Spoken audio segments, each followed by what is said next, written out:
Now with the Hot Box, where folks come because we ask them to. And tonight, Oregon Congressman Schrader joins us. Thank you so much for making the time. I appreciate it. Well, thanks for having me. I want to dive right in. At this point in time, the House passed $61 billion in cuts to the EPA, Planned Parenthood, funding basically for grants, yes, for low-income students, those sorts of things. And then the Senate is poised to block it, which essentially sets the stage for a government shutdown, does it not? It does indeed. It does indeed. Very scary, actually. Okay, and what do you suspect will happen? Well, if I was betting, I'm afraid I'd bet on the shutdown at this stage of the game. We've got a lot of new people that have come to Congress that are still fighting the last campaign, and unfortunately, calmer heads do not seem to be prevailing right now. The CR they passed isn't even what the Republican leadership had in mind originally. Okay, when that happens, are there any political winners or losers?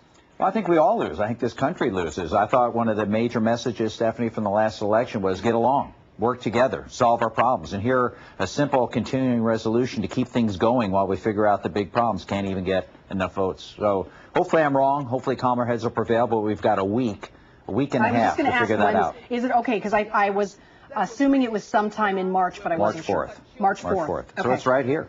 Yeah, really, no kidding.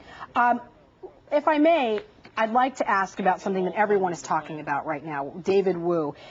He went on, I think it was Good Morning America, confirming that, in fact, he got help for something. And while he didn't get into specifics, he's obviously talked about family struggles and other things going on in his life. I want to know if you perhaps noticed anything erratic or in his behavior that maybe gave you pause recently. Not really. He's been pretty professional on the job during this whole last week when we were doing the continuing resolution. He and I talked. He seemed like David normally is and offered up an amendment. We talked about the NOAA fleet. I worked really hard to make sure the fleet didn't get taken back to Seattle from our Newport folks. So I didn't notice anything particularly unusual. I mean, he seems to be handling things, at least in public, pretty well so far. There are critics who are saying he should step aside. Where do you weigh in on this? No, I don't weigh in at all. All I know is what I read in the media. So I'm just going to wait and see what happens. As long as he's doing his job, I'm going to continue to work with him. Now, I spent some time in Newport not too long ago as part of a function that they asked me to come down there. The city asked me to MC. NOAA is everywhere and everything to the folks in Newport. And I'm curious, is this a fight that's still going on? Where does it sit right now? It seems like it's a fight that never ends. I thought we had won that battle when we first got the award. That did not seem to be so. We actually had to fight that again, working with the senators in particular to make sure that the IG report wasn't misconstrued, and we won that battle when it was audited. And now, in this continuing resolution, a colleague of mine, a friend from Washington State, offers up an amendment to defund the whole move. Here we are a couple months away from handing the keys over. The facility's almost virtually totally built, and they've got nowhere else to go. So my troops sprang into action, Stephanie, and thank goodness we were able to convince 300 people, 333 members to 91 to vote against defunding the move. So right now, we're safe. Newport's still the place. Turn those keys over. Let's get that fleet down here now. For now. Yes. Okay. Let me talk about the 2012 budget coming up. President Obama, at this point, the proposal includes $200 million for the Milwaukee Light Rail. Yes, it does. Is this classic pork?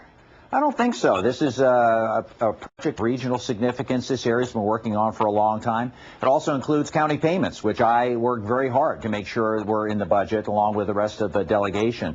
I don't consider that pork. That's stuff that we've worked on very, very hard that's critical to the health, safety, and welfare of regions of Oregon. And I think it's our job to advocate for these things. It's one of those situations where at this point we're running such huge deficits that something has to give. So where do you make the cuts? Well, that's a good point. I actually offered up a bill during the last week when we were working on the continuing resolution to make some measured cuts in a short period of time. We've only got 7 months left in the year. And if you dig too deep, you can actually stop this recovery in its tracks. I would say spending money on infrastructure is a good thing. That creates jobs and builds our economic competitiveness going forward, whether it's the NOAA fleet or whether it's the light rail in Milwaukee, frankly. I think also getting jobs in the woods with the county timber payments, another good lifeline to communities to keep the recovery going and make things happen. We can do it more efficiently. The amount's been cut back. The president did not put the full amount that was requested in the budget, and that's an example of where we've got to start to cut back a little bit. I think I'm okay with that. You want to have a little fun now? What would you call our snow coverage? You know, everyone's, the white wall of death is fast approaching. What would you call it? We got some great suggestions. I lived through Snowmageddon back in Washington, D.C. I like that. So if it's that bad, maybe this is Snowmageddon too. Okay. Congressman, thank you so much, as always, for your time. I really appreciate it. Thanks, Stephanie. Thank you.